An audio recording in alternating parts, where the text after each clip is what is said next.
Hello everyone and welcome to the program Discuss here on Global Television. I am Samuel Odi. Many thanks for joining on today's edition of the program. Today we'll be looking at democracy updates, new electoral bill as it sparks debate across political divide. The Senate bowed to intense public pressure and approved the electronic transmission of election results to the Independent National Electoral Commission's result viewing portal at IREV, while permitting manual collation to serve as a backup while technology fails. The decision followed an emergency reconsideration of a dispute clause in the Electoral Act Repeal and Reenactment Amendment Bill 2026 after days of nationwide outrage, street protest, and sustained criticism from opposition figures, civil society organizations, and youth movements.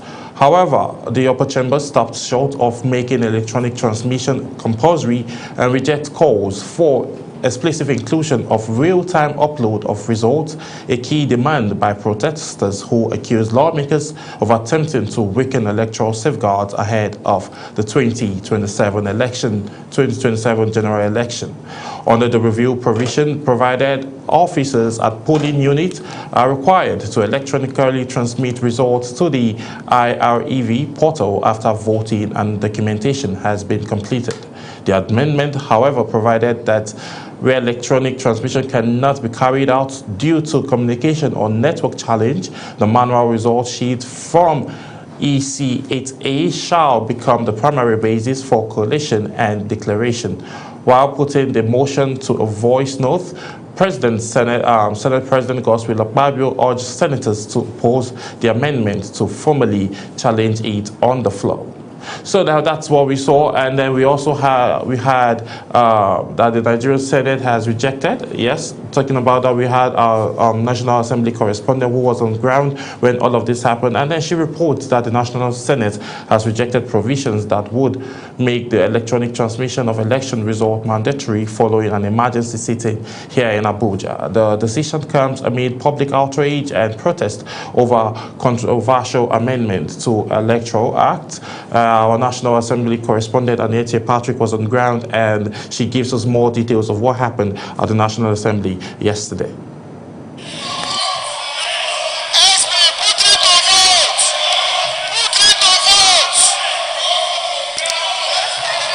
The Senate convened an emergency plenary on Tuesday to address growing reactions from Nigerians over its passage of the Electoral Act Amendments Bill. At the heart of the controversy was the Senate's decision to remove provisions mandating the real-time electronic transmission of election results. During the sitting, Senate President Godswill Akpabio began proceedings with the consideration and adoption of the votes and proceedings of the last plenary session. Trouble, however, emerged when the Senate arrived at the section of the bill dealing with electronic transmission of results. Those in support of the motion as enunciated by Senator Monguno and seconded by Senator Bamoro say aye.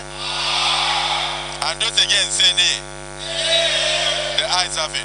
The Senate Chief Whip, Senator Mohammed Monguno, raised a point of order citing relevant sections of the Senate standing rules to enable the chamber rescind its earlier use of the word transfer, replacing it with electronic transmission. The motion was subjected to a voice vote and approved. Electronically transmit the results from each polling unit to IREP portal, and such transmission shall be done after the prescribed Form EC8A has been signed and stamped by the presiding officer and or countersigned by the candidates or polling agents where available at the polling unit. But moments later, the chamber descended into a rowdy session when Senator Einaya Abaribe challenged the outcome, insisting that there was a clear division among lawmakers and calling for a more definite voting process. Despite the protest, Senator Abaribe later withdrew his motion, paving the way for the Senate President to rule on the matter. Mr. President, I claim a division. In respect of, we need to vote individually now. From the outcome of the emergency sitting, the Senate effectively upheld its earlier decision, declining to include the words mandatory and real-time in the provisions for electronic transmission of election results. This means that while electronic transmission remains an option under the amended bill, it will not be compulsory. From the National Assembly, Anieti Patrick reporting for Global TV News.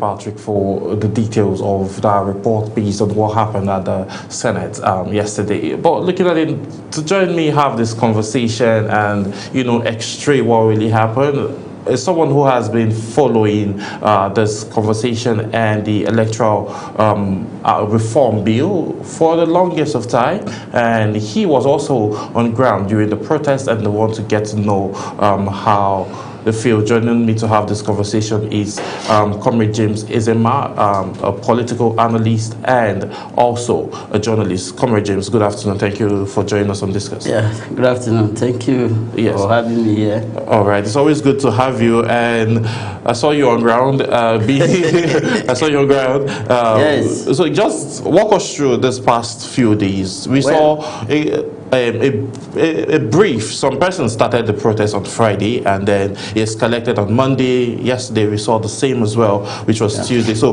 walk us through how it all went from day one, day two, and also hearing the comment from the legislators, the lawmakers around them agreeing to the fact that yes, some parts of electronically we can pass transmit results.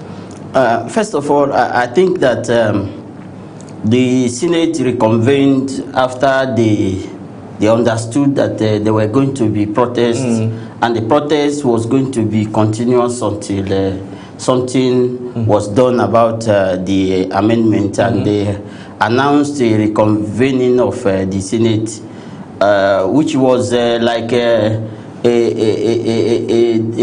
invoking a doctrine of necessity, really, because the Senate had actually passed what they passed, and then they have gone. So they had to come back because the protest was actually being organized by a coalition of civil society organizations, and my own organization, the Movement for Credible Election, was active participant. So we had this program of activities mapped out for the protest until yesterday, when they now came up with what they came up with, and they called it an amendment of what they had done before. Yes. That's what we can only say is that what they did, the Senate actually did yesterday, was rewarding. They rewarded,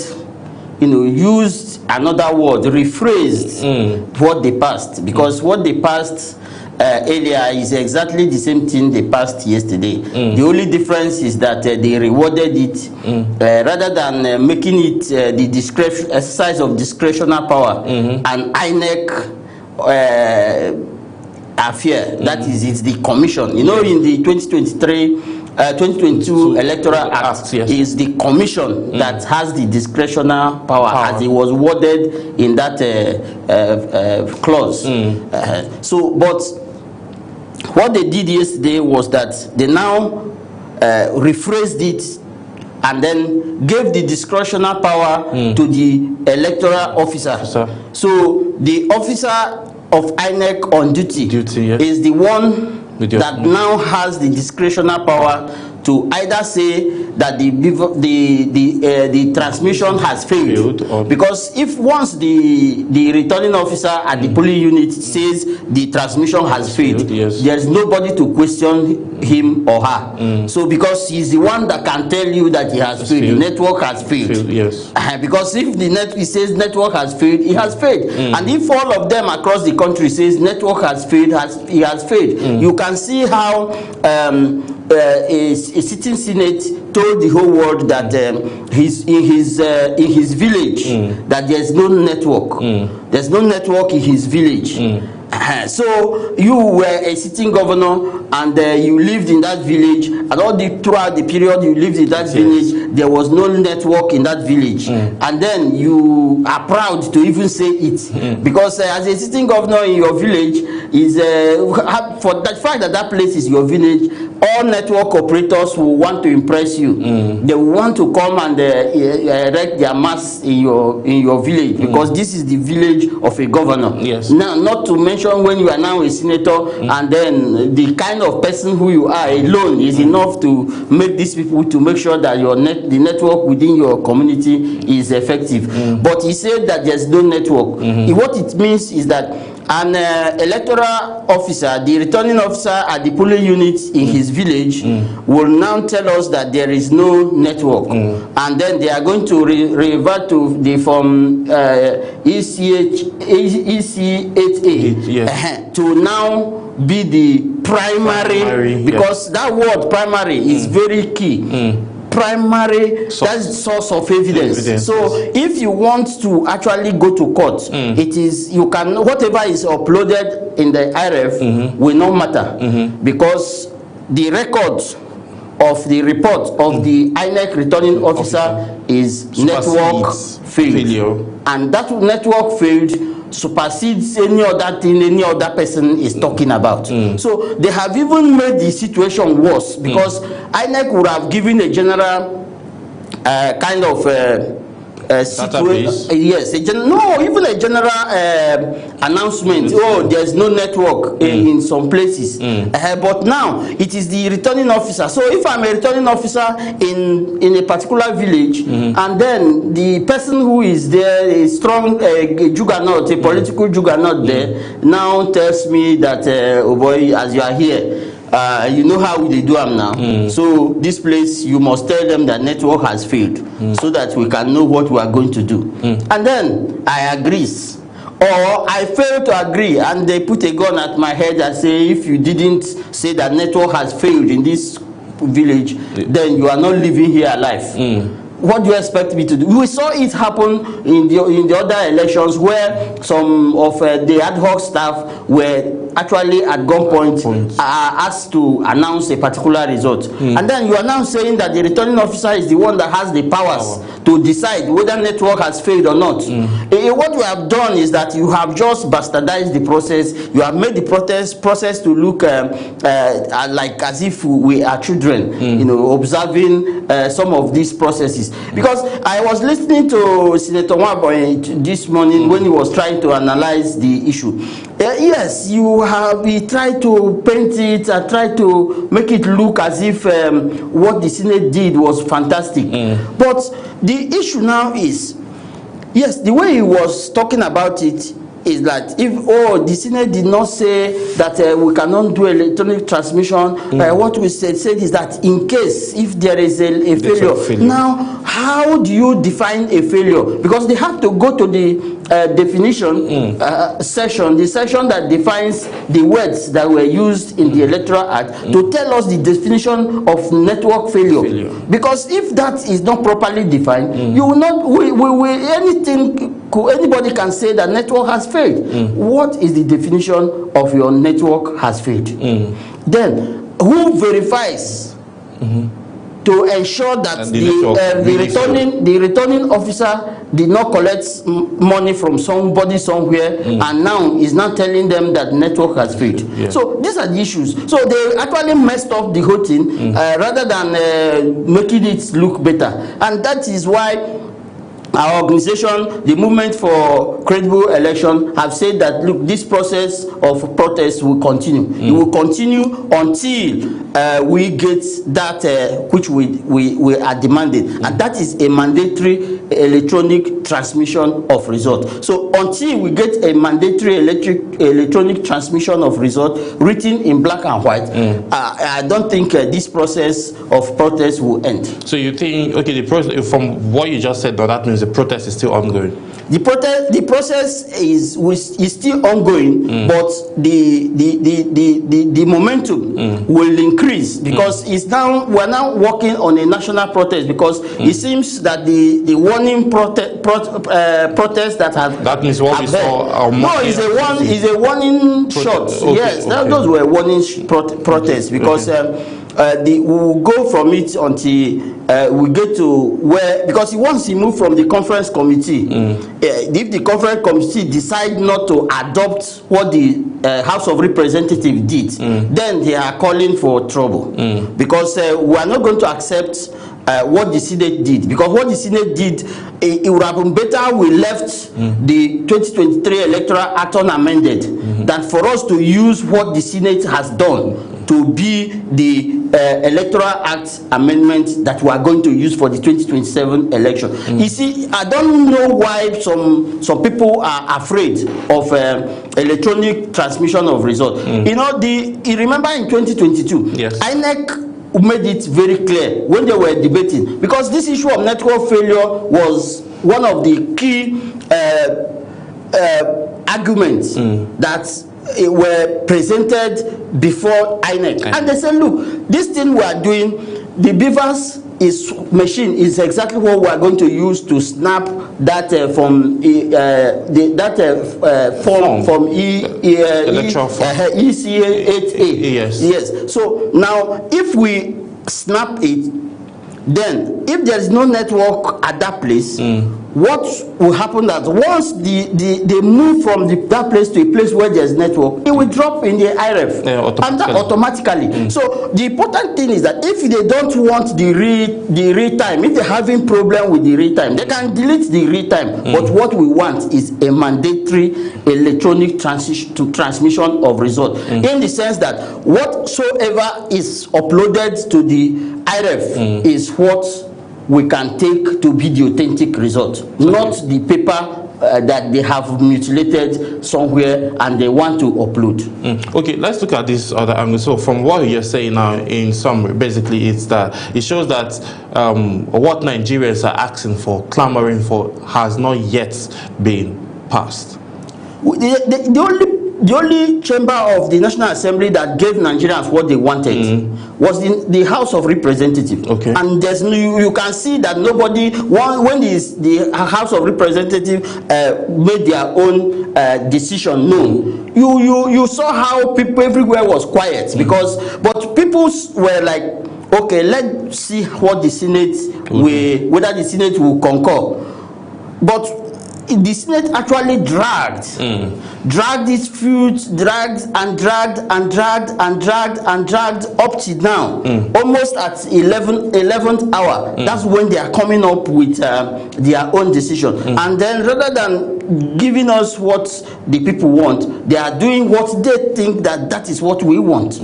But that is not what we want. What we want is a mandatory electronic transmission of results. You see, it is somebody who don't have a foresight that make a law to protect himself now. No. Because that law that you have made to protect yourself now could be used against you tomorrow. True. Because you will not be in that place, in that office you are occupying forever. So if you have made a particular law and you decide that should be the law because you want to get yourself at an advantage position. Yes. When you are out of there and another person has come to the place, the person will have to be the beneficiary of the law. Yes. So that is how this thing is. So there is no way anybody can be making law and you are looking at yourself as the beneficiary. If that was what was the case, I don't think the election that brought the APC to office would have worked, because the city president at the time would have manipulated the process and made it in such a manner that he will be the ones to emerge. You don't know, sensible person who runs a nation makes a law because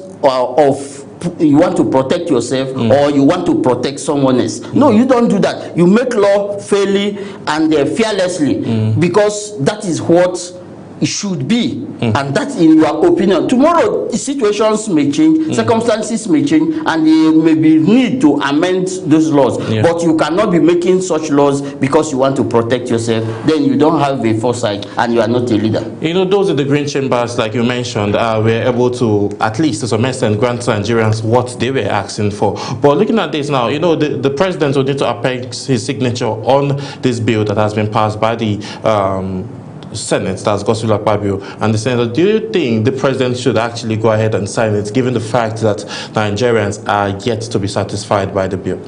Well, I know that what the Senate passed actually is not the final document. Okay. It's not the final document because now they have constituted the 24-member conference committee to harmonize the position of the two chambers. Yes. So it is the harmonized version that will be transmitted to the president for assent. And I believe that at this level, I think reason will come to be, rather than towing the line of sentiment, believing that these people who are going to constitute the committee, because each of the chambers of the National Assembly have actually constituted their own committee. The Senate constituted their own committee yesterday. But until they meet and harmonize, and I believe that they are going to give Nigerians what they want. Okay. If they like, they can more or less like amend what the House of Rep have actually made. You know, what they passed by removing the word real time, because I see that word real time is what is giving the Senate a headache. Why? So if you are quarreling with real time, you can remove the real time, but give us a mandatory electronic transmission of results, so that we know that whatever that is in IREF is exactly what we are going to have as the authentic result that will be accepted as evidence in court. And also scrap out the manual means. No, the manual means was like the manual. This is just like you prepare a ground for rigging. Yeah. You have just prepared the ground for rigging. You are legalized rigging, because what it means is that, like I said earlier, when in my territory or in my constituency or in my own polling unit, and I decide to make sure that the outcome favors my own interest, all I need to do is to corner the returning officer at that polling unit and tell him or her, look, this place is my zone and there is my territory, and then you are in my territory. What I need to do is that I want this result to be declared in this manner, so that at the end of it, if the person said no, then what the next thing you do is, okay, what we are going to do is that tell them that this thing has failed, that the network has failed. You cannot transmit electronically because network has failed, so that we can use the primary evidence, to tabulate the results for the polling unit. And then that is it. If this goes as it is being said, now that means a whole lot of integrity needs to come into the place of when sending election officers, polling officers to their designated places of assignment. But does this amendment, do you think it expands or it limits the INEC the more? No, in fact, the thing actually puts INEC in the light that the INEC itself, as an institution, is no longer in control. Okay. It is the returning officer now at the polling unit is the one in charge. Because the INEC chairman cannot even if the INEC chairman gives him a directive of what to do, he can decide not to do it. Because he's the one on ground, he's the one that can tell the INEC chairman, when I was there the network failed. So what would the INEC chairman do? Because the INEC chairman was not there. Because INEC chairman was not there. So he has even made a mockery of the whole process, that to the extent that you can in fact the only determining factor for the outcome of election at a polling unit is the returning officer. That is the alpha and omega of any election in any polling unit. Because it's what he say, what the person says or records, that's what it becomes, and that's what will be accepted as evidence in the law court. So that is the danger. They have actually created more trouble, created more problem, created more legal loopholes than what we had in the 2023 election. Because after the Supreme Court ruling that nullified both INEC guideline and they nullified the INEC guideline as that is not a law, and then they nullified the provision of the transmission of results that the IRF cannot be the primary collation process, that it is discretionary. So it is not you can't rely on it as an evidence that you won election, or to defend yourself that you did not lose the election. So that is how the thing is.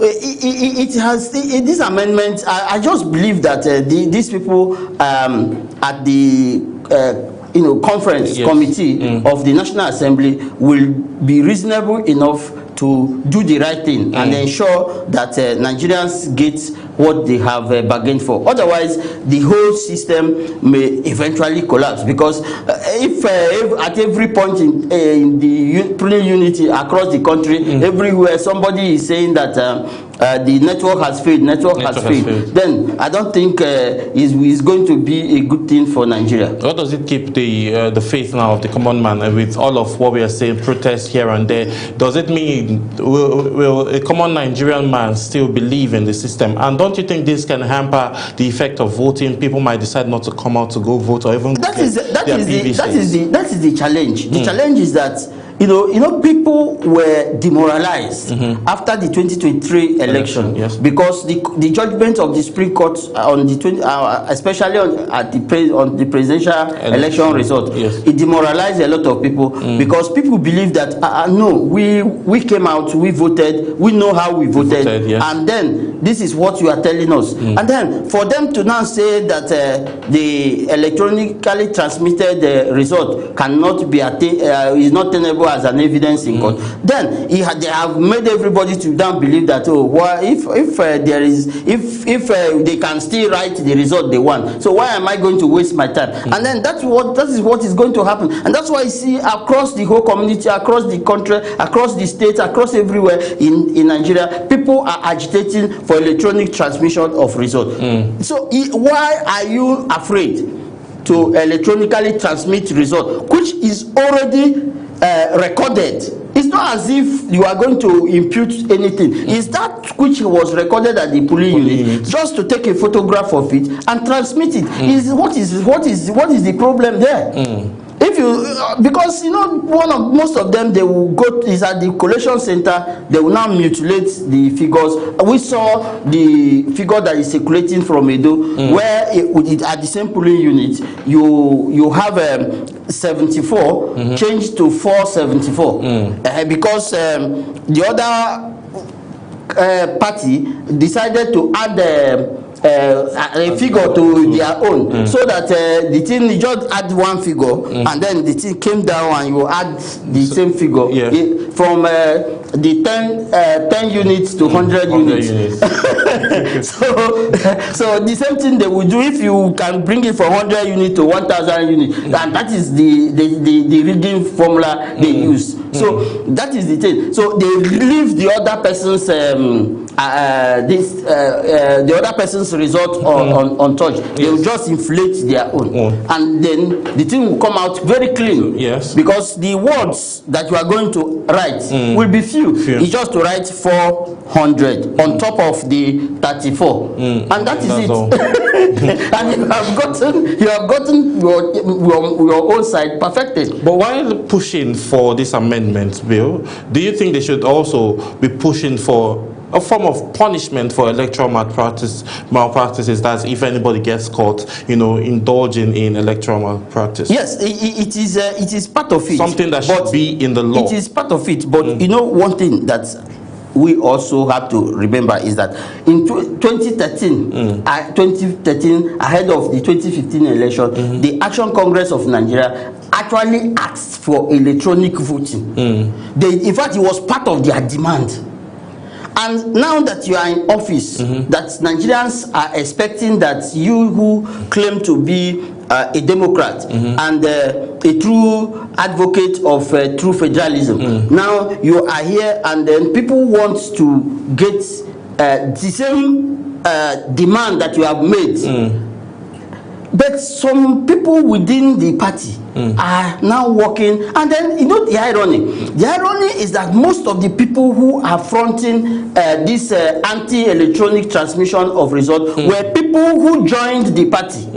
They were not the original people within the party. Those who just decamped. Those who decamped. You know, like the Senate president, there are people that decamped from from their own party to another party, to the APC, and then you see that they are the ones probably we will say that they are the ones now giving APC the bad name that it is having among Nigerians, because now everybody is now like, why is it that it is only APC that is against electronic transmission of result all of a sudden, something that they actually demanded for in 2013, 2014, 2015, ahead of 2015 election. So what has changed? But I think the All Progressive Congress Party are more of an advantage if you are looking at it from that angle, because they populate the Senate and the House of Reps, and also they have around 31 governors out of 36. That is it. So you see, if you listen to that voice vote,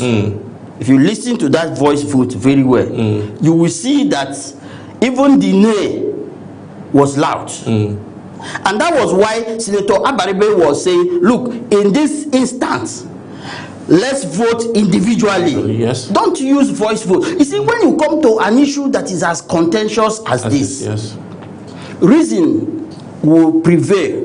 It should have prevailed. That, look, okay, let us be sure of what the minds of the representative of the people are by ensuring that senators voted individually. That's how it's done. But no, they did not want us to separate the wheat from the chaff. They didn't want us to know the anti-democrats. They didn't want us to know those who to hold accountable for whatever that will happen if the process is truncated. So now they have decided to give us what we will call like a vinegar. You know, you are saying you are thirsty, and they say, okay, is it not drink you want? They take it. You know, then they give you vinegar in the place of water, and that is what they have done in the Senate. And then we pray that this harmonization committee they are going to do something that will make us to have confidence again in the National Assembly, and then probably not allow this protest to escalate, because the thing is moving towards a nationwide protest. Okay, that means you're trying to let us know that this protest is not even coming, has not ended. That's why this was just testing the microphone. Okay, all right, let's go on a very quick break. So as when we return back, we'll continue having this conversation. Stay with us.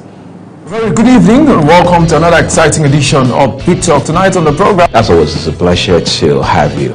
Join us here on Global Morning. I am Uyi Alpo. You know how we do it on Social Post Extra, bringing you all the... On the desk this evening, we have very topical issues to discuss, and of course... Welcome to your parliamentary program, The Parliament. Peaceful and joyful home doesn't happen by chance. It is built on... Men can rise beyond traditional boundaries to claim their rightful place as... Numerous committee, about more than 12 committees. Face to Face is a program that comes to you once in a week at about this time, where we look into issues and discuss them. It gives you the opportunity to... Rule is in United Welcome Nigeria. to Entertainment Circle. And trust me, today you're about to get entertained. Hello everyone and welcome to the program Talk Sports here on Global Television. One of them is that platform where we bring young and talented artists Stay tuned, stay inspired, stay with Global Television on DSTV Channel 365, on Star Times Channel 276. Many thanks for staying with us. If you're just joining, this is Discuss here on Global Television. And we have been looking at the conversation of democracy updates, newly electoral bill. It sparks lots of debates still because some Nigerians are saying they are not yet satisfied with what the National Assembly is saying in line with the electronic transmission of results. But I still have a guest here who we are having this conversation with. But what's the stance, Comrade James? What's the stance of the Constitution in this line? The Constitution is not part of the process that we are looking at now. We are looking at the Electoral Act because it is either that a law is contained in the Constitution, yes. The law that regulates election is contained in the Constitution, or is contained in an act that it was enacted by the National Assembly. So once you have an act that was enacted by the National Assembly, then you will now know that that is the law. So unless that law that is enacted by the National Assembly is in any way in conflict with the Constitution, then the Constitution will prevail. But in this case, when the Supreme Court was ruling on that electronic transmission of result, it made it clear that neither the Constitution nor the Electoral Act made it mandatory. So there's no way you can say that it must be the evidence that you are going to present to defend your vote or to prove that you were cheated in the election. So that is the situation of things as at now. So the constitutional amendment is another issue entirely, because that one is another area that I don't know what they are trying to do. But whether they will amend the Constitution,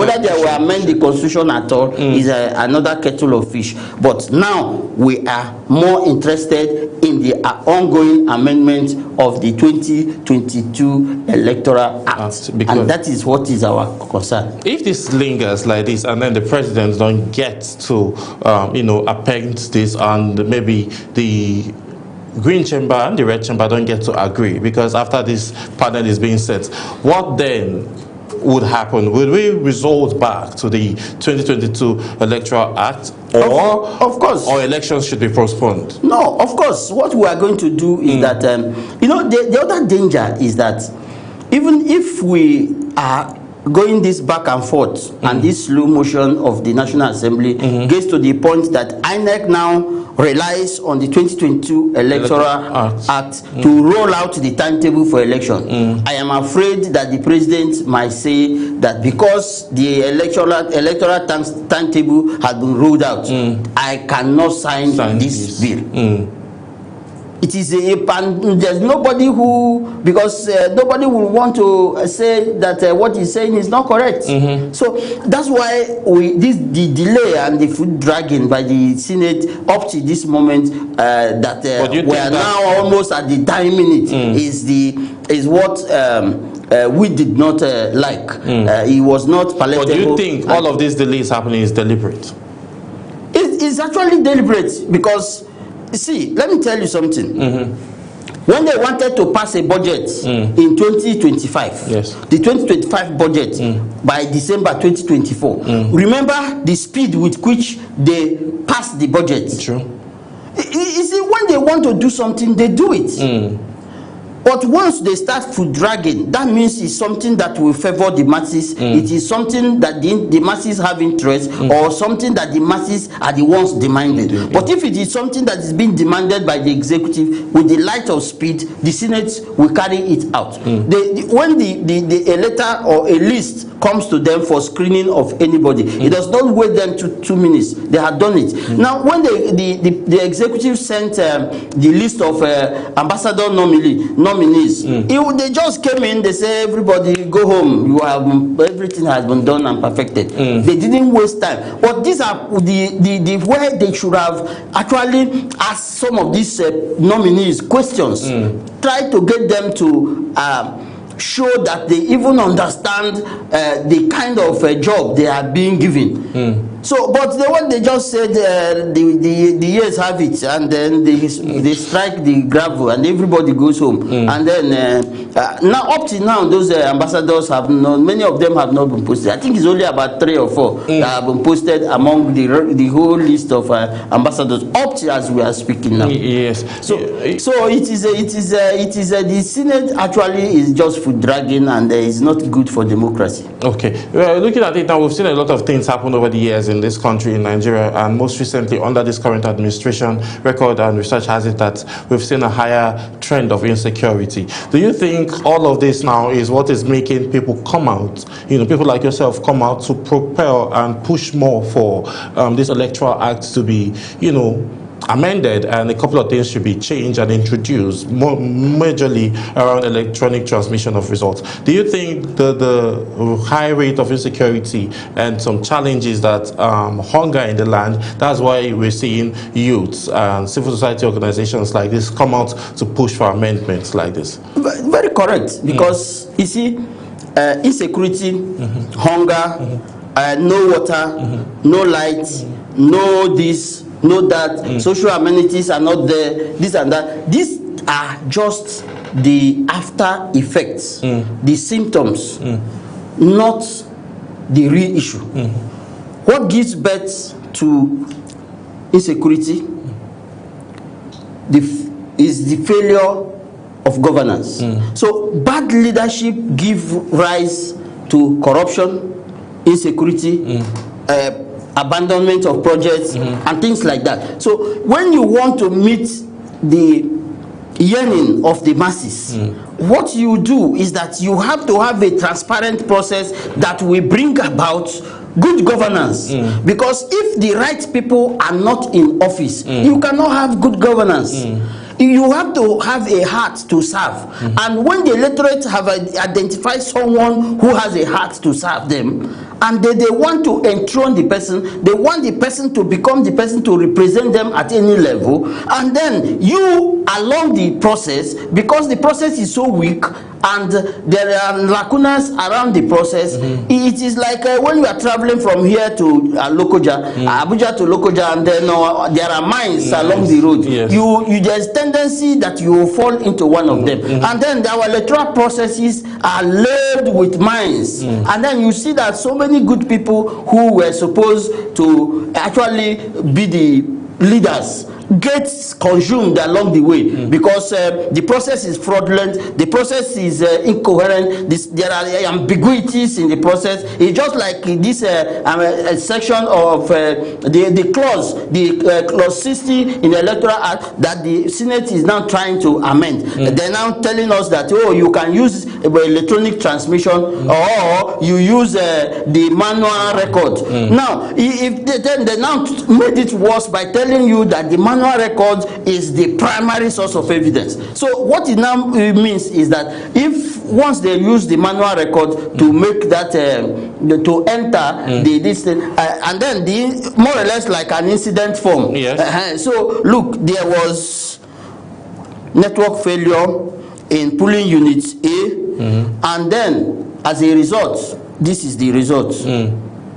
And whatever is written there becomes the authentic result. Because of the statement that said primarily. Because that is the primary source of evidence for that polling unit. Because the returning officer who is in charge, who is the person who has been empowered by law to decide whether there is a network failure or not, have said so, irrespective of whatever anybody can say to the contrary.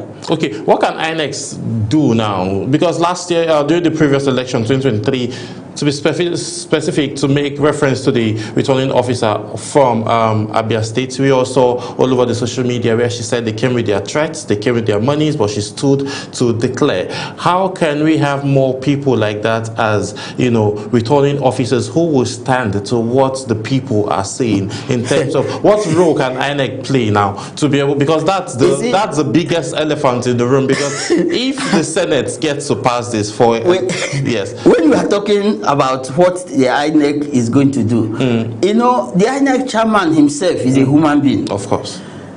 What will the INEC chairman himself be doing?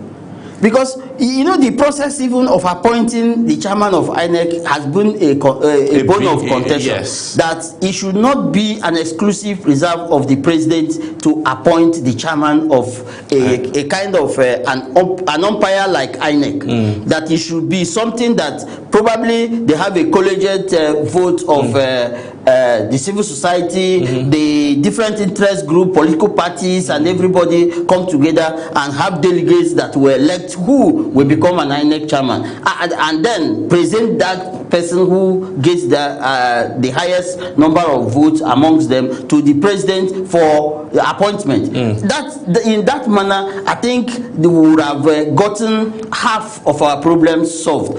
But the problem is that when the INEC chairman is appointing people, he may not even know the faces of those who are being appointed, because he cannot bring them to his office and start interviewing them one after the other. So that is the problem. So how will he know those people and their character?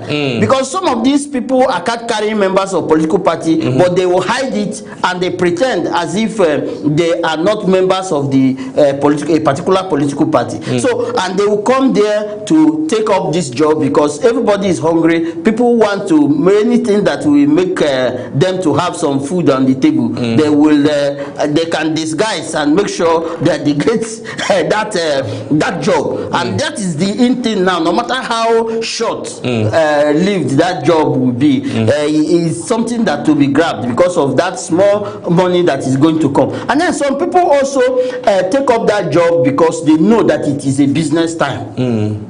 I know somebody who was talking about there was an article stop say, we know how we delivered this person, we know how we delivered this person. You know, when people talk you know, more like just socially, they will just be speaking and talking, that we know how the thing was done, we know how the thing, that's how the thing. There are people who are pursuing the INEC ad hoc job as a business because they know that once they get there, politicians will come to give them money, to give them what they want.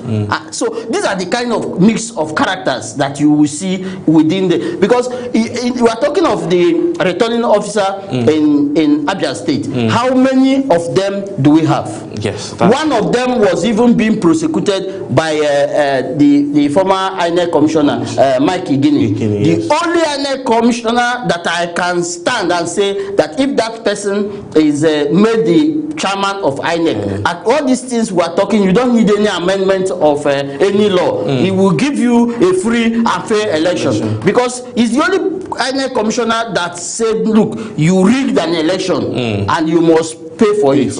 At a time that the prosecutorial power has always been a thing of debate, whether it's INEC to prosecute or the police or who to prosecute an electoral offender. But he took it upon himself and said, look, you are going to pay for this which you have done. Whether they have allowed the process to go through is another kettle of fish. Okay, you know, we've seen in Africa, South Africa also use partially electronic means of transmitting results. We saw Uganda, automatically they use fully e-transmission of these results. Nigeria, currently we use partially because we're using manual. And then in defense, now the Senate have said they saw that the United States of America also use electronic and also manual, which was not stated. But what I'm driving at is if the uploading of the result to the IRF is directly the primary source, do you think that this protest would end? There would not be need for in fact, there would have no need when the House of Rep released their own decision on that clause. Did anybody protest? Nobody protested. The only thing is that everybody was waiting to find out what will the Senate say, because the Senate has always been the one that is dancing to the tune of the executive most of the time. Even it's not just about this assembly. Apart from probably during the Obasanjo days, that's when you saw that the Senate was antagonistic of the executive. Yeah, because because what they were actually doing is not that it was antagonism really in the proper sense of it, but it was that, look, there was this proper oversight and scrutiny of the executive, whatever the executive has presented. And that's what democracy is all about. And that's what the law emphasized when he now added the separation of power in the Constitution. What was emphasized is that, look, there should be checks and balances. Yes. The Senate has a way of checking the executive. The executive have a way of checking the Senate, and this thing makes the thing for us to have the best. Balance. Yes, we want to have the best. You know, there's a balance of terror, balance of power, balance of everything is at equilibrium, and we will now move from there to what we should be having, which is good governance. But until we solve this problem of proper oversight and then proper separation of powers, and then the electoral process that brings people to office is dealt with in such a way that the election result will be transparent and it will be fair and it will be credible. There is nothing anybody can do about it. Okay, talking about that and anybody doing something about this now, basically, do you think, and people playing their own role, right? Do you think that the opposition has not played enough role to be able to be saying this? Because, like you mentioned, the executive and the backing has a way of looking at things properly, and I know that happened because there was a strong opposition in the House. Now we don't have much strong oppositions like that in the House. Do you think the opposition parties have also played a role in what Nigerians are facing right now? I think if we say that they just played a role, I'm just making it's just an understatement. In fact, the opposition party is responsible for what is going on in Nigeria right now, because there cannot be good governance. You know, there cannot be good governance if the opposition is not playing their role. If the opposition is playing their role properly, then the executive will have alternative ideas to whatever policy they are bringing to the table. If they present a policy, the opposition, is the duty of the opposition to look at that particular policy, dissect it, and present an alternative. Yes, it's left for the opposition to the sitting executive to take it or not. But the Nigerian people would have identified that these opposition people are doing this. What they are doing is the right thing, and what they are presented along the period, they will now discover that, look, what the opposition said would have been the best. See the outcome today, and that would be the way they will say, okay, let us try the opposition in the next election. But currently now, we are not sure of what the opposition can. No, the opposition they are just in the cooler. In fact, some of them are just in limbo. Some of the opposition parties are in comatose. Some of the opposition parties don't even know which faction of leadership is the one that they belong to. So sometimes you begin to wonder, because some of these things are just as a result of selfishness and self-interest, no national interest. Nobody is thinking about the country. Everybody is thinking about himself. So if anybody come and say, come and become a factional chairman so that you can disrupt the process of your party, you will now agree and collect the money, and then you go and then take care of yourself and take care of your family. At the end of the day, it's all selfish interest. It's all selfish interest. Nobody is interested in the national interest. Okay. Well, looking at that now, what is your stance now? Though it's been clear, but what can you advise the president and the Senate president on what to do on this? In fact, in this case, the president has no role. In fact, the president is innocent. He's just waiting. He's waiting for what they bring. And you had the Senate president yesterday. He said that if you finish this thing quickly and and give to the president, he will sign it immediately. Yes. So the president has been exonerated in this matter. So his hands are off. His hands are off. It is our representative at the National Assembly that are responsible for whatever that will happen thereafter. Okay. Well, this is the size of our conversation for today. But looking at this now, you said that this protest might continue and then linger. It will surely continue and they will expand. That is just it. If they don't give the Nigerian people whatsoever that they have demanded, it is not the duty of the lawmakers to tell the people what they want. It is the people who elected them that is telling them this is what we want. So let them give it to us and allow us to face the consequences when the time comes. All right. Comrade James Ezema, many thanks for taking our time to join us on Discourse today and for all of your input in the matter that we just tried to thank you very much get for to the root of. Though this conversation is still very much open because there's a whole lot of debates that I'm certain will come up within this line, and the Nigerians are having one voice this time around, standing together in unison and calling on the Senate President to, pass a bill that would make his name go down in history as someone who stood for true democracy in Nigeria. This is how much time will permit us to take on to this edition of Discuss. My name is Samuel Odi. I'll see you again as we discuss further. Bye for now.